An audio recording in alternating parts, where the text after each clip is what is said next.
द्रौपदी साम्राज्ञी थी। युधिष्ठिर जुआ में हार चुका था सब कुछ। वो बोला कि एक चीज आपकी बची है द्रौपदी, उसको आप जुआ में लगा दीजिए। तो द्रौपदी को भी जुआ में युधिष्ठिर हार गया। तब दुर्योधन बोला कि अब द्रौपदी मेरी दासी हो गई, उसको बुलाओ यहां, सभा में नंगी करके मेरी जांग में बैठा लो। बड़ी साम्राज्ञी बनी है, मेरे ऊपर हंसती थी, अब मैं देखता हूं। तो पहले विदुर से कहा, विदुर ने डांट दिया कि हम बेवकूफ नहीं, हमने ऐसा नहीं करेंगे। नौकर को भेजा, नौकर को द्रौपदी ने डांट दिया।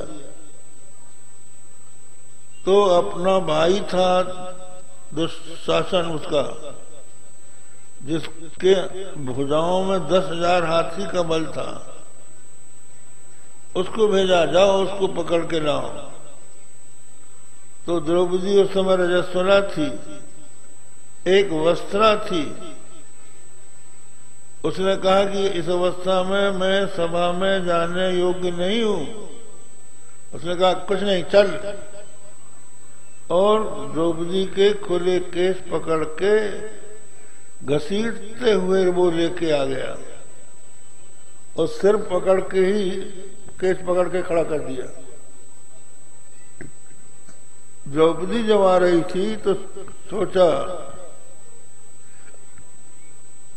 कि मेरे 5 पति मेरी रक्षा करेंगे, दुशासन को दंडित करेंगे, भीमसेन तो करेगा ही। भीमसेन उठा भी और कुछ बोला भी, पर युधिष्ठिर ने उसको बैठा दिया। भीष्म की ओर देखा, द्रौपदी ने पूछा कि आप बताइए धर्म क्या है। ये पहले दास बन चुके थे तो मुझे हराने का इनको अधिकार कहाँ था। पहले मैं इनका स्वत्व थी जब ये दास नहीं थे। जब ये हार कर दूसरों के दास बन गए तो मुझे जुए में दांव में लगाने का इनको अधिकार कहाँ था। भीष्म बोले कि धर्म की गति बड़ी सूक्ष्म है, मैं नहीं जानता। वो भी चुप हो गए, द्रोणाचार्य चुप हो गए और वो अपना सिर खुद बचाने लगे। लेकिन एक और 10,000 बल वाला भुजा का 10,000 हाथी के समान बल वाली भुजा का स्वामी दुशासन और कहा अबला द्रौपदी सब अपना वस्त्र बचाने लगी। तो ऐसा लगा कि अब मैं नहीं बचा पाऊंगी। तो अकारण करुणा वरुणालय सर्वेश्वर सर्वशक्तिमान भगवान श्री कृष्ण को उसने पुकारा।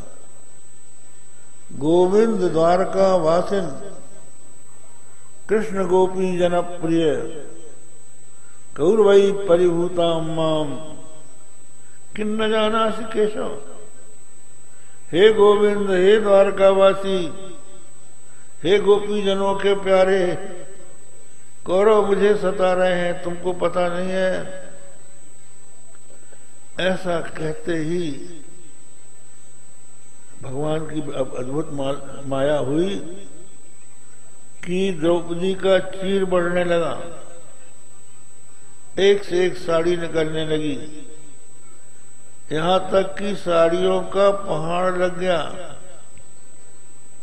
पता ही न चले कि साड़ी है कि नारी है, कि नारी ही किनारी ही की साड़ी है, कि साड़ी ही किनारी है। ये क्या है? साड़ी बीच नारी है, किनारी बीच साड़ी है, कि साड़ी ही किनारी है, किनारी की ही किनारी है। अंबर का लगा पहाड़ अंत नहीं पाया, साड़ियों का पहाड़ लग गया, पीतांबर निकलने लगा। किसी ने कहा, रे दुशासन, जल जाएगा तेरा हाथ। थक के बैठ गया, द्रौपदी का सिर बच गया। तो ये आर्त द्रौपदी थी। सब ओर से निस्सहाय होकर, इसी बात को सूरदास ने कहा है, सुनेरी मैंने निर्बल के बल राम। जो निर्बल का बल है वही राम है। राम निर्बल के बल है। जो पद सुता निर्बल भई तारिन, तज आए निज धाम। दुशासन की भुजा थकित भई, बसन रूप भय श्याम। जब द्रुपद सुधा निर्बल हुई तो भगवान स्वयं बसन बन गए, वस्त्र अवतार धारण कर लिया। दुशासन खींचता खींचता थक गया। भगवान अपना धाम द्वारका छोड़ के आ गया।